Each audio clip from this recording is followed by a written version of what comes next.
Scent Podcast. Hey everyone, this is Matthew. Welcome back to The Spotlight, the weekly interview series with a scent creator. After you listen to The Spotlight, make sure you go to scent.co to seed the featured creator. Please enjoy. Hey everyone, just want to give a big shout out to our December sponsor, F1 Delta Time. F1 Delta Time is an officially licensed Formula One blockchain-based game that utilizes the Ethereum blockchain to bring you a full Formula One racing experience, coupled with a revolution in gaming in the form of true digital ownership and a play-to-earn model. F1 Delta Time is all about collecting scarce digital items to fill your garage and leveraging these items to go head-to-head in multiplayer racing. Visit f1deltatime.com to join in various events running throughout December. That's F1 DELTATIME.com. Okay, we're live. This is Matthew, and I'm back with a really special spotlight interview. Today, my guest is someone who I've been eager to talk to for many months since I first came across them on Scent. And since I've had multiple conversations with other artists in the Cryptoart space, notably Matthias C, about this particular artist, their work is instantly identifiable, I think, for their signature faceless images of incredible dankness and just eye-catching quality. I'm sure a lot of you guessed, but my guest today is Skygolpe. So I want to welcome you to the show, Skygolpe. I'm really excited to get to talk to you. Thank you so much for the introduction, and thanks so much for having me. Oh man, I'm really looking forward to this. So to get started, I think it would be really cool if you could introduce yourself and then also tell people what your art name means, like Skygolpe. So curious what that stands for. Yeah, sure. So I was born in Italy, in a small city, relatively small city, about 100,000 people, in the northwest, close to Genoa. So I think I had a kind of normal youth, I suppose. And then I moved to London when I was 18 years old. So I think my second life began there in a way. And it was an incredible impact, for my life, of course. And got very attracted to writing first. And then I was lucky enough to be in London during the street art golden age. So just right after the Banksy explosion, basically. And it was an incredible time. So got involved in the street art scene and actually was a street artist for a few years. Then suddenly I felt like I really wanted to start to explore the studio dimension. So I moved back to Italy when I was about 26, 27 years old, because I thought that could be a better way to kind of have peace and to find, maybe a better space also, and a bit of quietness after a few years of London. And then eventually met my partner, who is a fashion designer. So ended up working with her and trying to help her to establish her brand. Fashion brand. So we work together. We're still working together on that. And on the side, I simply constantly continue to create and produce art, ranging from photography, installations, painting. And then recently, in this, maybe I'd say a couple of years ago, I kind of focused on this project, Skygolpe, which revolves mainly around the idea of identity and the exploration of that path, just to quickly simplify. I kind of found my spot there, and then Cryptoart manifested, and so and here I am basically, and so looking forward to what is going to happen. And then, where does Skygolpe come from? Yes, sorry, I forgot about that. So basically, I really love to play with words, right? Mm-hmm. That's really one of my passion, one of my biggest passions, and so I think I was kind of looking for the best way to define it is a semantic shock. That's how kind of I got to the concept. It is a kind of a contrast, and at the same time, it is evocative of a few aspects, and I really love also the sound of the word, and so that's why I chose this name. So is it just for how it sounds and like you said the semantic shock, or does in Italian or any other language? Well, the golpe, I mean, the nice thing is that it actually can touch several things. Mhm. Okay, so for example, the golpe in Italian or in Spanish is basically when there is an insurrection of power in a way, and the government is replaced by an insurrectional type of thing. Okay, Mm. Mhm, and then of course, sky is not only sky, which is freedom, but it is also spirituality in a way. Okay, and so it is something that in a way it is kind of impossible to reverse. Okay, and so I really love this contrast. It basically comes from a contrast, which all of my work comes from there. Maybe later we will go a bit deeper on that, but it definitely had to be something. I mean, in a way, it is like kind of looking at one of my paintings. So you got the immediacy of the sound. Okay, so in the painting, for example, is the immediacy of the impact of the visual. Uh, but then it's not so immediate in the understanding, mhm, mhm. and it has to lead to a reflection and to basically an analysis. But then what is interesting is that in this analysis, then anyone can kind of find his own interpretation, and I love that. And that's also why I like to share my work. And I love that sort of recursive interpretation. Obviously, you put a great deal of thought not only into your name but into every one of your pieces, right? And you're interpreting a feeling, you're trying to express something, but then every viewer will have that same sort of experience in their own unique personal way, and that's one of my favorite aspects of being in the space of appreciating art, especially great art and art that is meant to be thought through, and art that definitely impacts you.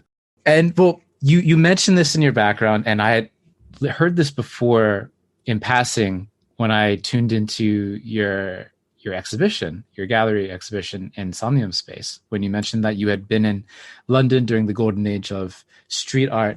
And I feel like that's too rich of an experience to just kind of say in passing. I'd love to hear more about like after you landed in London when you're 18 years old. Like, how did you find your way into the scene? Did you hear about Banksy and then did you try to go into the streets? Like, take me back to the time, what the scene was like, and then how you started participating in it. Yeah, sure. Okay, so I think Banksy for sure was a very influential figure, especially at that time, because it was also something extremely new, especially to the mainstream. So for sure, in a way, he had an indirect impact also on my kind of getting interested. But in reality, it's a nice story because I didn't suddenly get interested into street art. What happened was that I got interested in writing and in aphorisms, and so that I ended up basically really spending time on that. And then living again, being lucky of living basically in the epicenter of this movement, because I was in Old Street, which was basically East London, Brick Lane, Old Street, Shoreditch were really the epicenter, where literally there were neighborhoods just completely full of street art, and police was very liberal in a way. Actually, it was something that almost the people who owned the shop were so proud to have all these street artists, painting all over the place, you know. So it was a very crazy, crazy, crazy time and a unique period, I think. But coming back to my story, so and then I kind of said like, why, you know, I felt this idea of I want to put my words out. To, you know, I want to kind of express something and see how other people, if people feels like I do in front of these words, you know. And so actually my first attempt were of writing, so a sort of street poetry, I'd say. And that was really my first approach to the street art scene. And so I started basically, and then from the beginning, I had also this idea of using only organic material. So whereas everyone was using like spray cans and, you know, and this sort of techniques, I was more interested in experimenting on using kind of disposable material. Okay, so I started, for example, with chalk, with carbon, and these sort of materials. And then I one day I just had the flash, and I saw this pack with the fragile tape, and I was like, man, this fragile thing is so nice. You know, the packing tape, the fragile tape. I was like, man, this thing is so powerful. You know, like it's so simple and so powerful, and so I it's like, you know, because I think the most kind of impactful thing are as simple as profound at the same time, you know? So on this tape, basically, I saw a whole concept. And then, so I started to buy this tape and then I began on writing. So I developed like my technique. So I was using tape to write words on the wall. And that's also when other artists started to spot me because my work was very different from anything that was around basically. But still, you know, I was just doing my thing, and so being on the street constantly, it just really became an addiction. And again, you know, it was an incredible environment. So basically, you were going down in the street, meeting tons of, you know, young people, like all creative from all over the world. So it was a constant buzzing around that area, really. So you know, you just went in the street and you just could spend there the whole day and probably being in the most amazing place, you know, on earth for a young guy. So I really started to develop this technique, and in my head, I increased the idea that I wanted to do that thing. And then the second big flash was once I saw basically a shadow on the footstep, and it was not a shadow that was coming from the sun. It was a shadow that was coming from artificial lighting. So basically, a fixed shadow. And I was like, why don't I start to frame it and see what happened with the fragile tape, you know, and see what happened there. And man, you know, like I did it, and then suddenly the day after, like everyone was like taking picture of it, like it was a crazy thing, you know, like seriously, and everyone was talking about it, you know, and so there I kind of then went into my final technique, which basically was to have a conceptual approach to the street art, which was something very new at that time because mostly it was a figurative approach, like all my friends were having a figurative approach. And so basically I was just kind of selecting parts of the street and of the environment that I wanted to frame and highlight in a way. And you know, so this is basically like what was the main thing behind my street art. And then from there, what happened is I, of course, you know, like then year passed, so maybe we're talking about like a year, 2 years later of constant work in the street. Like I really started to become friends with some incredible guys, for example, like Steve, like Nathan Bowen, so we were going together also, you know, to make works and stuff. And you really had the feeling that it was a special time to be there. You know, a little bit. It reminds me. It's crazy because I didn't experience this until I got into crypto art again. Okay. So now in crypto art, I have again this feeling, you know, like that this is an incredible place to be at an incredible time. So and just feeling so blessed to actually be able to be in this specific time, this same as it was for that time in London, and so, and kind of, and then in that time there were also photographers that were really, really chasing us, like calling us, and there was no social media. There was no. It was like the really beginning of Facebook, basically, and the really beginning of Instagram. A couple of years later, but like there were no smartphones. Like pics were very crap. Like I had my little digital compact camera, I remember, because you could not really take pictures with the phone. I mean, uh, and so we had photographers that were kind of chasing us, and it's funny because I got to a point where the thing is I was very proud of my work because it was also very smart because I got to a point where basically I could have just placed a little uh, piece of fragile tape on the wall and people would know that I was there, you know. And at the same time, it was also very, very nice because police or anyway, like in general, they couldn't really charge me because at the end of the day, I was using tape, which is something that is not permanent. And so there was, lots of aspects of this work that I really loved. Uh, and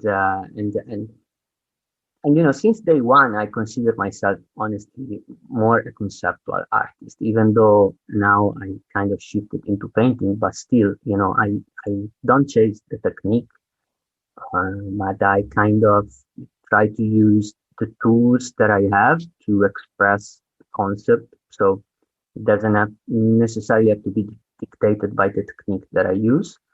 So this is an approach that I'm basically bringing over from those times, and I think it really represents the way I see creation.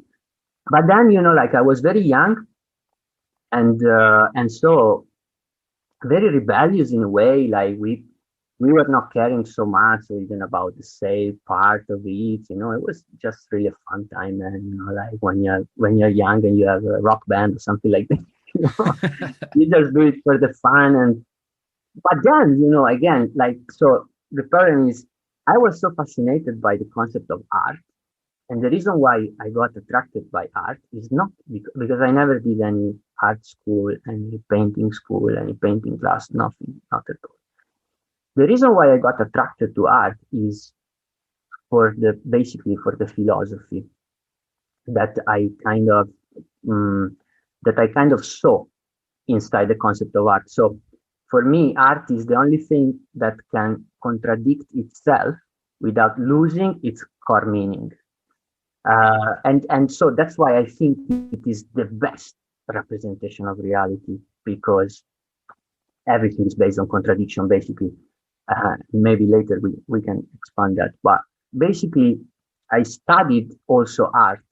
So I started the study of art, and then suddenly this was not enough anymore for me. And I really wanted to expand this journey.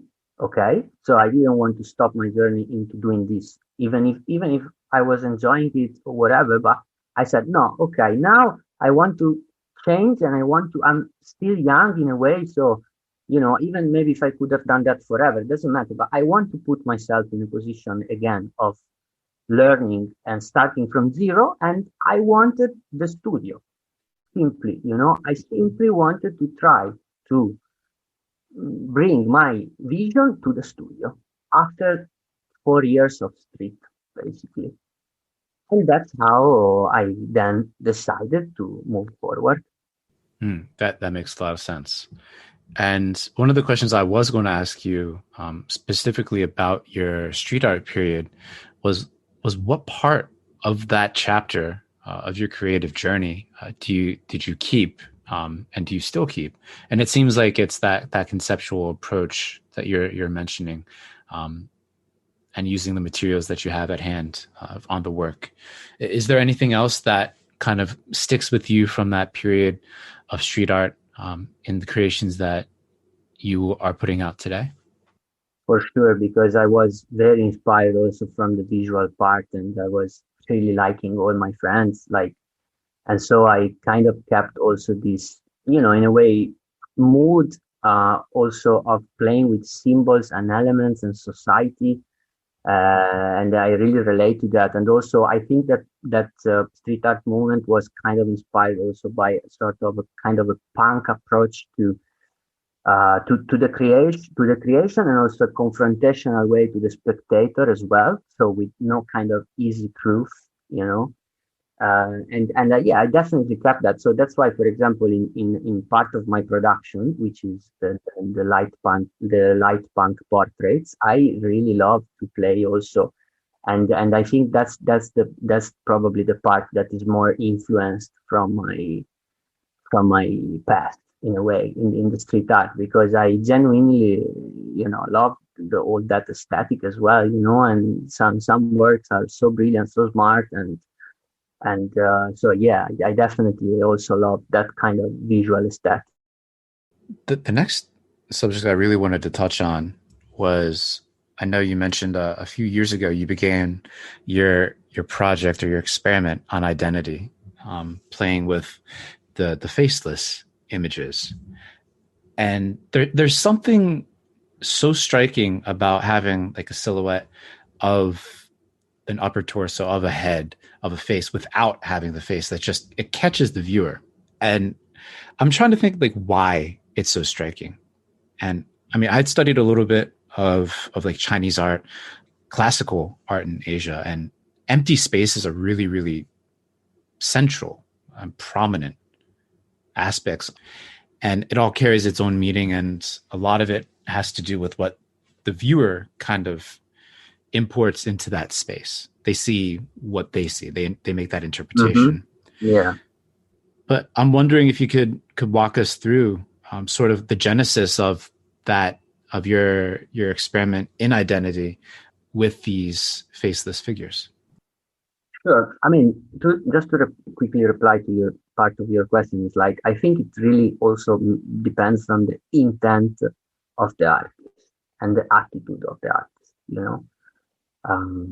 because that already gives a kind of a shade and a connotation that can totally help the spectator to take a certain path in front of the work. And I think that for me, like, you see, this is another thing that actually I forgot to mention before, but still from the street art movement, still from the street art time, when I was into shadows, I was also portraying lots of human silhouettes. And I was generally painting them on rubbish bins, like plastic bins, bags. Okay. So I was very nice because, like, I was basically putting this plastic white or black to the wall with the fragile tape, just taped, on the wall in my house. But I also put some in the street. And then I was just getting my friends, just drawing the basic shadow, the outline of their face mainly, or half body. And then I was working just on the basically on the line of the silhouette, kind of creating a sort of energy. But at that time, it was not so clear my intent to be exploring the human dimension. It was more starting from like a human element to then go basically completely abstract. Okay. What I found out then growing up, and uh, also like continuing my work, that actually I wanted to have an initial stage of humanity in a way to create a powerful communication to my work. Okay. And then from there, try my best to just work on an evocative experience. So that's why I think you go back to the intent. It is really the intent, because I'm not definitely the first guy who is doing portraits or is doing silhouettes or whatever. But I think that what is important is the intent. And I have a very precise intent in my mind. Then of course the outcome can be different. But it's also like probably the way that I intend uh, my creative process. So for me, it is a sort of a therapy or reflection, or anyway, like really like a moment where I can completely get to try to get closer to the irrational part of myself, and and let this go. And so I think that this kind of intensity in the creative process then reflects an intensity in the end result. And the intent of creating this experience then it is reflected in the work. And that's why it is perceived like that. So I think this is really the intent, I think, is the key point.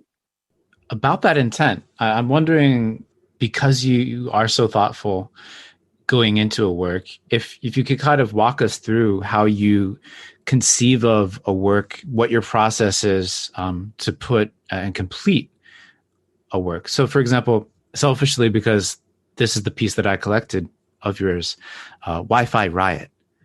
I'm wondering if you could kind of walk us through the process of how that work came to be, and sort of some of the intent that you input into that work. Yeah, sure. So that work actually belongs to the light punk portrait series, which is the series that I was talking to you about before. That is a little bit more easy. I call it easy. Let's say so. It's really more about an aesthetic and a visual passion and composition mostly. Okay. Then of course the thematics are always for me very important. So for example, in that case, the Wi-Fi riot concept now started from this topic, um, imagination in the future where Wi-Fi access is not accessible anymore to the majority of people, and so this becoming super precious and vital for the economy, for the life, for everything. And so I was, it really started from an idea. And also, this is also another work that is worth mentioning that is fully digital. Okay. And that's another big difference because you know, I really work on also or only digital works, especially now that I am also uh, so focused on crypto art. And so I'm constantly trying to evolve and refine, my style, my techniques. So, but in this case, I'd say it's really a more an aesthetic and a visual work. Okay. So my aim was to project an emotion by really through the colors, through the effects, through the symbols, of course, that I used. But if you see, somehow is slightly different, maybe from a work that sort of comes from a painting, or that comes maybe from the animated painting series, simply because on those, that's where I tend to avoid any uh, commonly perceived symbol. So basically, when, for example, if you see in the Wi-Fi Riot piece, there are symbols that you can relate to. For example, there are the tags. There is, I don't know, like this kind of very accentuated punk, post-punk in a way, mood. Whereas if you look at for example an animated painting, I tend to not to put any symbols that can confine the work into a specific topic.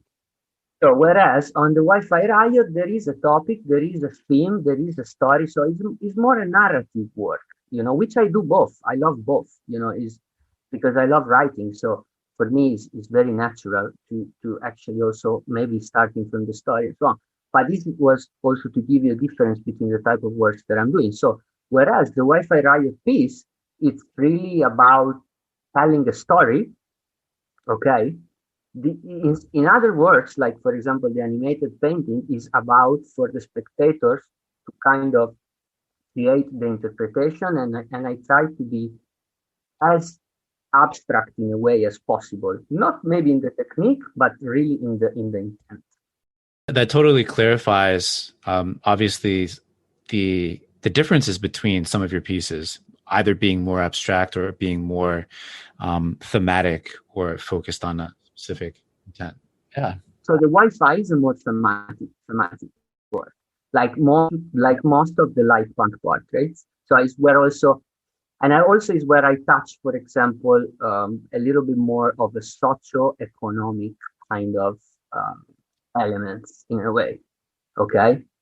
And also is, for example, there is a piece I made that is on by Mocha, which is called Erosion, which is basically a kind of acid rain of dollars that is melting the face of, like of the subject in a way, and so in the light punk portraits is where I concede to myself to be a little bit more subjective.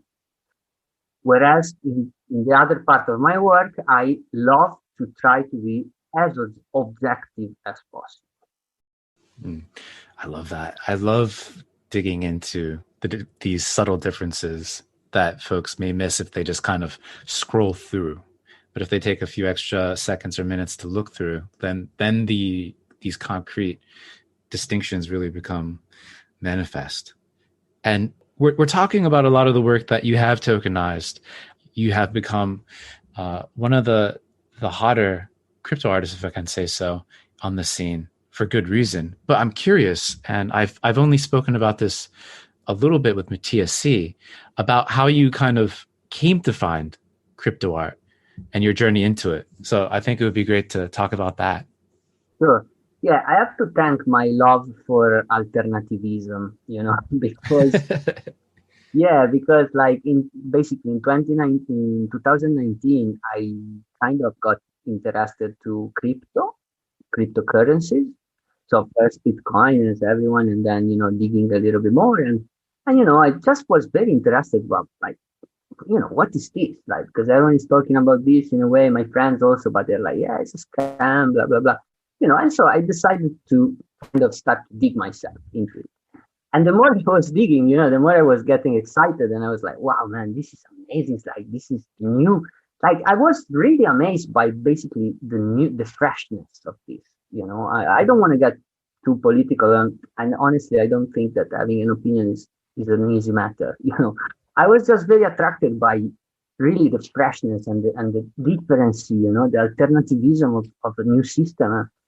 And so started to look through it. And then early this year, I was in one of my days where I was studying. I went into the Ethereum website and I saw that there were dApps.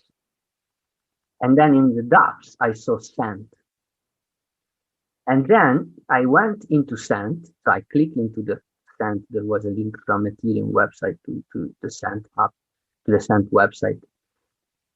And so the first thing I noticed was like, it was probably 4 or 5 versions ago, something like that. And it was a very different layout. And there was, if I remember correctly, on the left, there was like all the trending hashtags.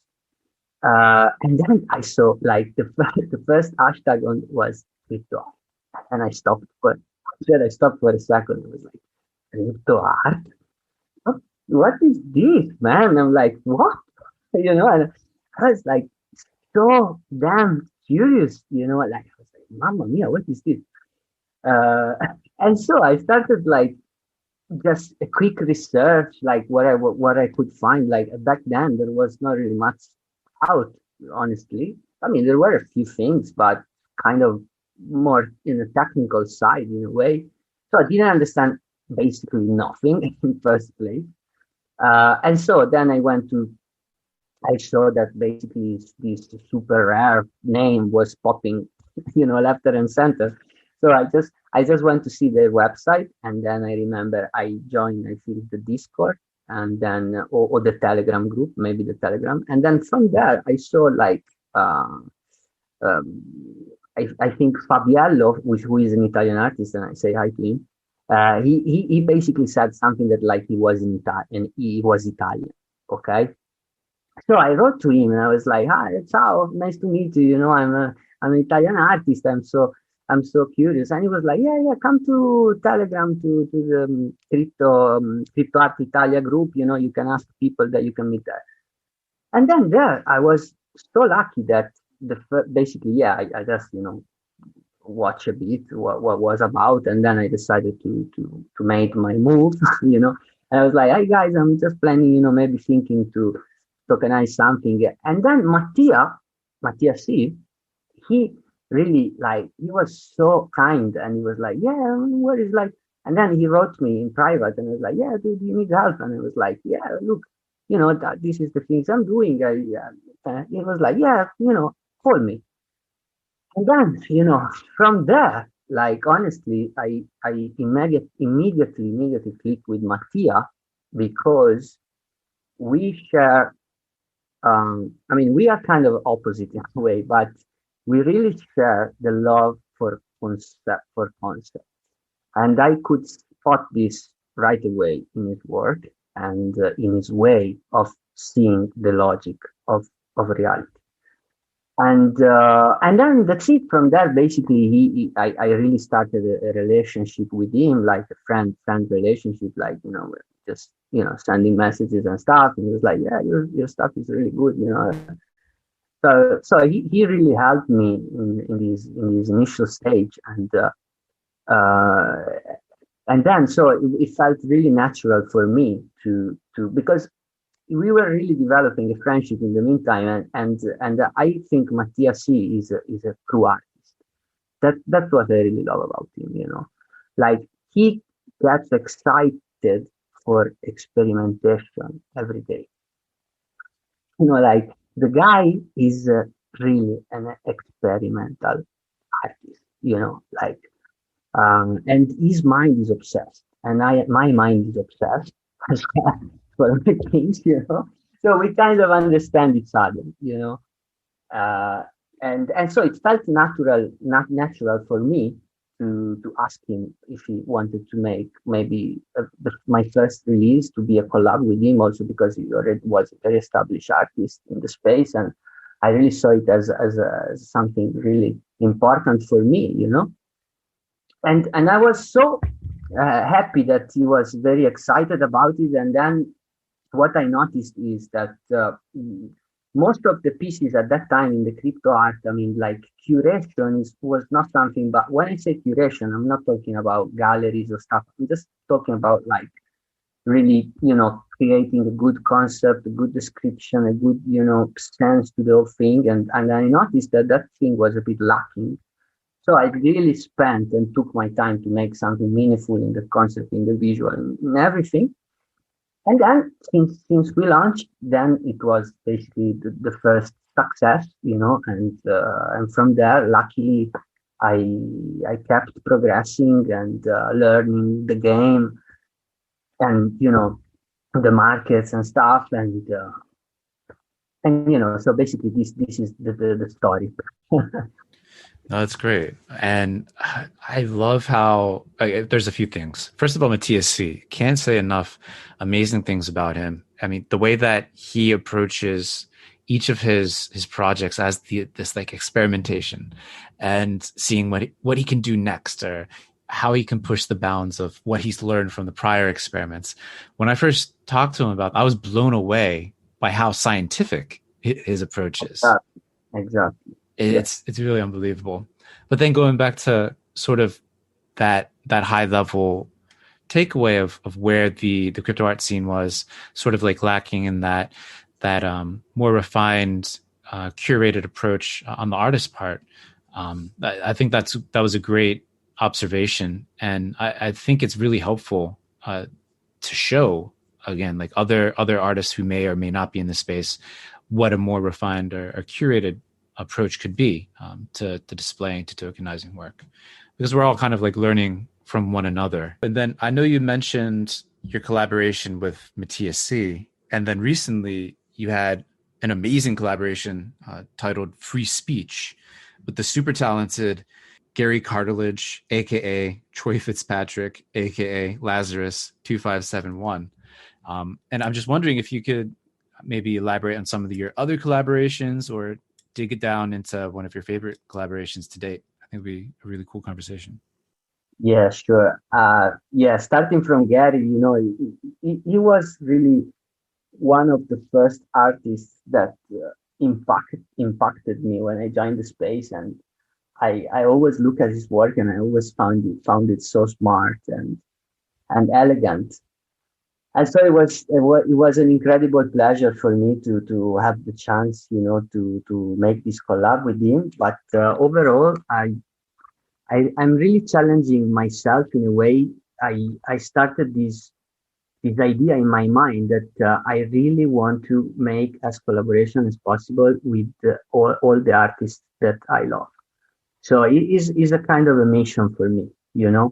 And I think is a great exercise to also keep your mind always as open as possible, because of course interacting with so many talented people is I think is just amazing, and that's the real beauty of the crypto art space at the moment.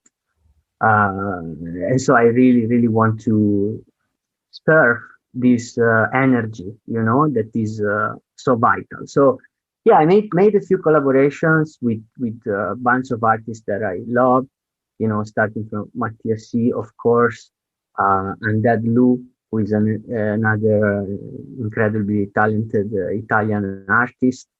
I had a collaboration with Neurocolor, who is a crazy artist from Mexico, Carlos, who is another Mexican artist, amazing, and we made this Duchamp dream. It was so cool, because we both love Duchamp, and we had some brainstorming, and like the idea came out, and I think the result was really kind of epic in a way. And then of course the collabo with the Fede Bona.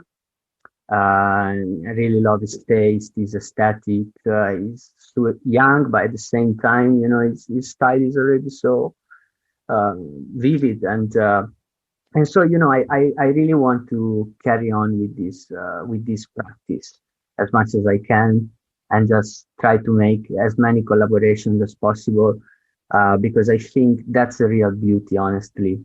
And I want to progress with that. And actually, I'm forgetting the second collaboration that I made with another great Italian artist, Alecton. And yeah, that was the CC Crypto Capital piece, which was actually my first release on Super Rare. And also that I also love so much that piece, because it was like my starting point in a way, in the crypto space, and I really played with all the symbols, and try to make something meaningful for me to start this movement, because I really felt this necessity, and she's great. So overall, all the collabs that I made, I'm so proud. Shout out to everyone, and looking forward to, and I don't want to say too much as usual, but expect some more bombs dropping quite soon. Big surprises on the way. That's awesome. And the one thing since I got into collecting crypto art that has really made me really excited is just the possibility for all these different types of collaborations. I mean, these crypto powered tools make it so simple for artists, and not just one on one, but like sometimes whole groups of artists to come together, collaborate, and then just attach their Ethereum address to a single work, such that if there is a sale or if there is a secondary sale, the payments will get routed automatically to the collaborating artist. It's phenomenal. It's such a game changer, and it feels like the rate and velocity of collaborations has just like skyrocketed thanks to these crypto power tools. So awesome hearing about some of your previous collaborations, and again, shout out to CC Crypto Capital. I remember when you tokenized that together with your collaborator in the Fire Neck. But from Cryptoart, I feel like it's a really natural segue into what's going on the VR side of things. And again, like I had been a collector, an observer of your work, but it wasn't until the Somnium Space gallery exhibition that Mocha helped put on for you that I really found out how deep a lot of the intent behind your works, how much consideration you put behind it, a lot of the meaning behind and stories behind these works. And I'm just curious, first of all, like your relationship with Mocha, it seems really special. And I feel like Mocha is doing a lot to help build out the VR exhibitions and VR gallery shows for artists in their collection. So I'd be curious to hear about that relationship, but also maybe your future plans with your art in regards to VR. I feel like that would be really interesting to get into. Sure. Okay, so I think talking about the relationship with Mocha, honestly, like the guys are really amazing. I mean, that's the only way I can put it, you know. And they supported my work so much, and their intent from day one was. So, I mean, for example, like I remember one of the first chat with that I had with Colborne when he collected my first piece. It was when I was like, guys, so what I mean, so what's your vision like? And he was like, man, honestly, we just want to support good artists, great art, and we want to help artists to develop their vision, and me coming also from the fashion world, the even the traditional art world, you know, I was like, yeah, okay, that's amazing, guys, and but in a way, I was like, yeah, let's see where this goes, no? But then, really, the guys are really down for it, and this is so special, and this is so special, honestly. And I cannot thank them enough because first of all, they were my first big collectors, and we really established a relationship of friendship first of all, with all the team, also with Daisy, the then she designed the show basically. Real big shout out to Desiree and the conception, like the neurological design, like that blew me away. You know why I was so hyped about this? Because honestly, we in the brainstorming we were like, yeah, we need to bring art, architecture, and curation together in VR. You know, that sounds really ambitious. Like when you put it on paper, it's like, okay, yeah, now we have the plan. Okay. But then to actually get it done and with such a, I mean, I don't want to say good or bad, but at least I really genuinely had the feeling that the intent was respected. Okay. And that was really what made this thing special to me because I saw something that maybe wasn't done like that before. Okay. Maybe I'm saying something wrong, but from what I saw, and like in a way managed to do that, I was incredibly satisfied. And also I want to also thank Serena because Serena Tabacchi, because also her apport was so important because then it's really combining these three like fields where anyone has an expertise on something. So because yeah, I understand like you could have kind of a overall touch to things, but then working with different professionals, each one on their field, and then combining this together, it was amazing for me. And also using the technology of Somnium, which I didn't have an idea that all this was possible, and the quality. So shout out to Arthur as well for his support and his really his hosting was amazing. So I think it was just some many things that probably in that time we were all having we were all sharing the same vision, and it was fantastic that we met at that specific time and we built this. So I cannot be honestly more happy than this experience. And I don't want to spoil it too much, but who knows? Oh shit! Spoiler: it's another future plan to Insomnium Space coming online soon. We'll see. We'll see. I don't want to say much. I don't know much about it. Okay. Well, I mean, if we don't want to talk about that specific project, the next question that I had to kind of wind this down would be like, what's next for you? What are some future plans? Do you have any projects that you're starting to conceptualize to move beyond identity? No, no, totally not. I mean, yeah, I mean, identity and this because identity is really like the tip of the iceberg.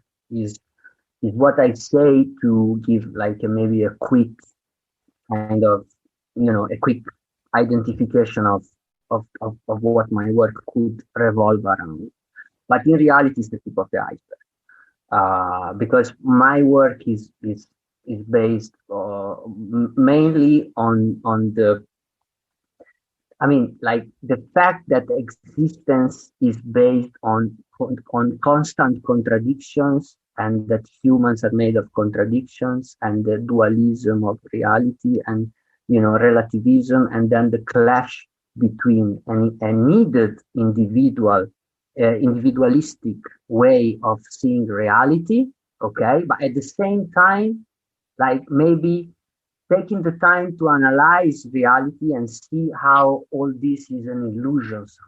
So there's lots of things on cooking under this pot. Okay. And so because of this, and then everything is then goes in the silhouette as the carrier of all this, you know. And so I think I am maybe at 10% of what I want to dig to this quest. But for sure, I'm totally on the case for refining new ways, new medium of expressing this, and of course the clash between technology and organic. I'm very fascinated with. And honestly, I'm taking this thing extremely seriously, and I think I will. I think this is a great chance, really, now that I'm 34 years old. Because also before, I always thought like that maybe to be an artist in a way, you kind of need to be a bit mature. Okay, this is my opinion. And so now that I'm 34 years old, and then that this crypto art thing manifested almost as a sign, I kind of feel ready to really establish like a career, and also basically the most important thing expanding my production. And so one of my big plans is for 2021. Hopefully, let's see. Also because of this, fucked up situation, unfortunately, but is to really start to create a kind of a art factory space where I really would love it to be, first of all, and a good place to create, but also a good place maybe to invite people also from all over the Italy for sure, but maybe Europe, and we see what, and really try to make a meaningful space, you know and so to really expand again also my capability of creating and producing art. So I think this is kind of a big goal for me, but if I have to pick something, I would pick this one as a main objective, really. That makes a lot of sense. And as you were kind of describing what your remaining focus will be heading forward, you touched on those concepts of reality, contradiction, and then the role that art plays there.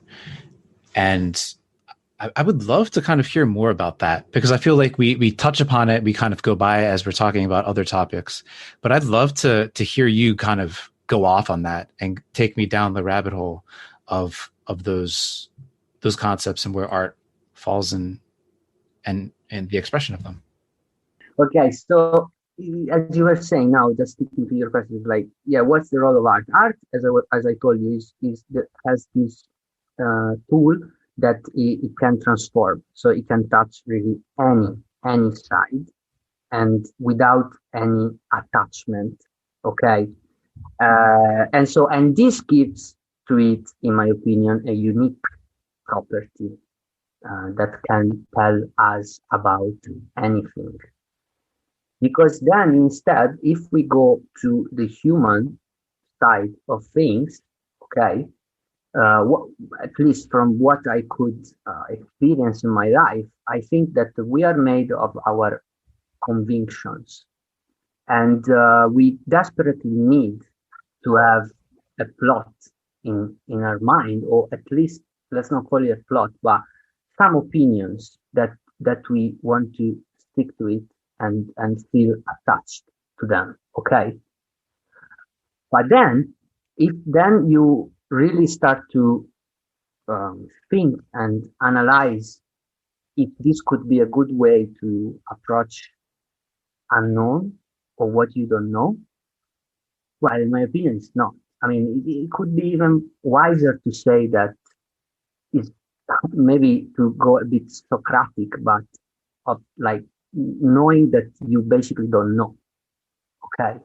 This was really trying to think it as much as I can. And so when I make my paintings, it's like, this is what I'm expressing.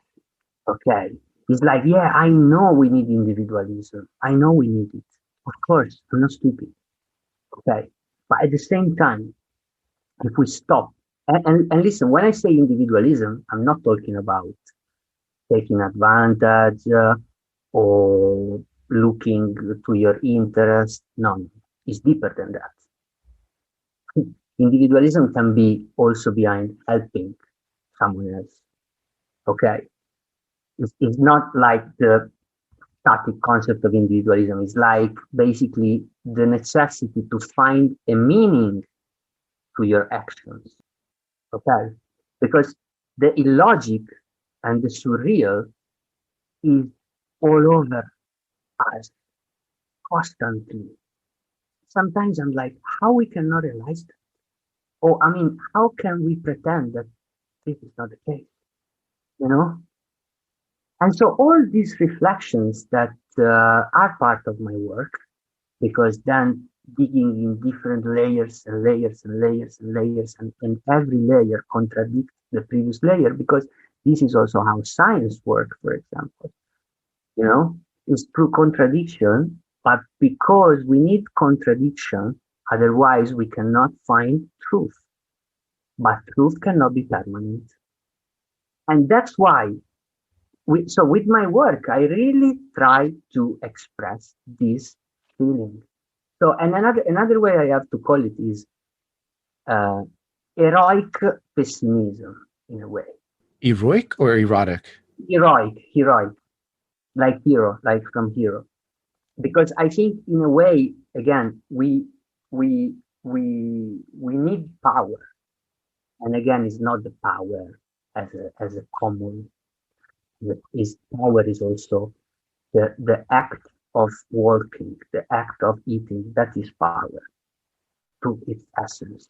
So we need power, and at the same time, power. What happens with power is that it attracts the things that are around it.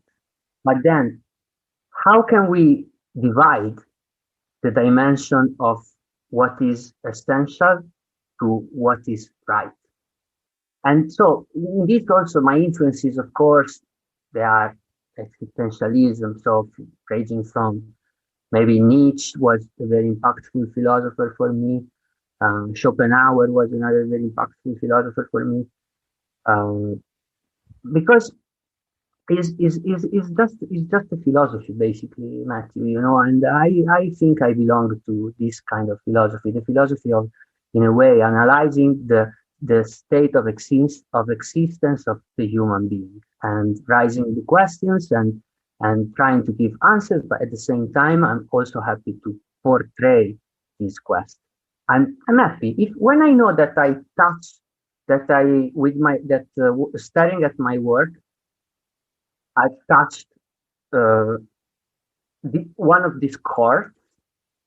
Okay, I'm happy because I know that as for me, when I step at the work, it's kind of start a process within me of how I'm processing this image, and this processing then leads to a sort of reflection.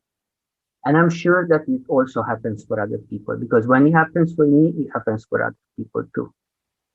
God, I'm so happy that we're able to dive into that.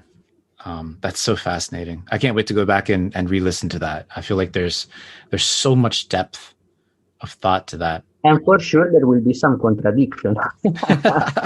Of course. Yeah. Cool. Well, I know I want to be respectful of your time. I feel like this is just the start of a conversation, Yeah, though, with you. probably. And I feel like there's going to be more adventures between us in VR somehow. 100%, 100%.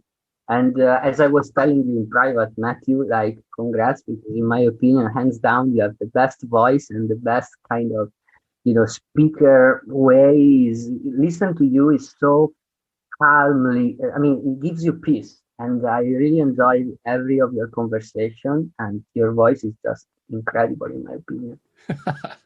Yeah, your words are too kind, my friend. But I also enjoyed our conversation today. I really, really thoroughly enjoyed it.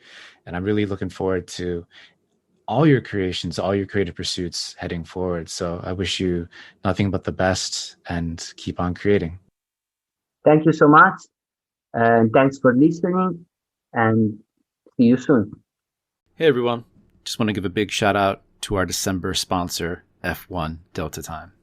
F1 Delta Time is an officially licensed Formula One blockchain-based game that utilizes the Ethereum blockchain to bring you a full Formula One racing experience, coupled with a revolution in gaming in the form of true digital ownership and a play-to-earn model. F1 Delta Time is all about collecting scarce digital items to fill your garage and leveraging these items to go head-to-head in multiplayer racing. Visit f1deltatime.com to join in various events running throughout December. That's F1deltatime.com.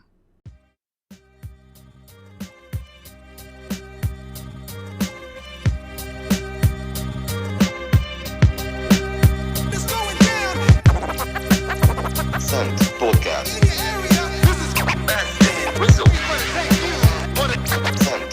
Send podcast. Send podcast.